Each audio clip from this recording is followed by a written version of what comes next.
കപ്പെടുത്ത Spain. ഫൈനലിൽ തോൽവി ഏറ്റുവാങ്ങി അർജന്റീന. പിന്നാലെ അർജന്റീനയുടെ തലസ്ഥാനമായ ബ്യൂണസ് അയേഴ്സിൽ ആരാധകരും പോലീസും തമ്മിൽ വൻ സംഘർഷമാണ് ഉണ്ടായത്.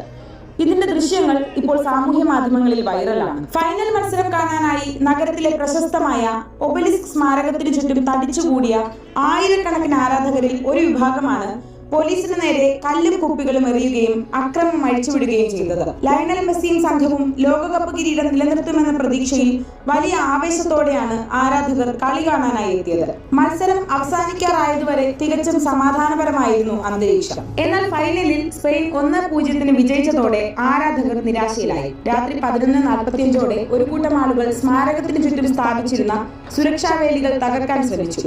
ഇതോടെ സംഘർഷം ഉടലെടുത്തു. അക്രമാസക്തരായ ജനക്കൂട്ടം പോലീസിന് നേരെ ഗ്ലാസ് കുപ്പികളും കല്ലുകളും മറ്റു വസ്തുക്കളും വലിച്ചെറിഞ്ഞു. തുടർന്ന് സ്ഥിതിഗതികൾ നിയന്ത്രണ വിധേയമാക്കാൻ പോലീസ് കണ്ണീർ വാതകവും ജലപീരങ്കിയും പ്രയോഗിച്ചു. ഏകദേശം 20 മിനിറ്റോളം വലിയ അക്രമമാണ് പ്രദേശത്താകെ നടന്നത്.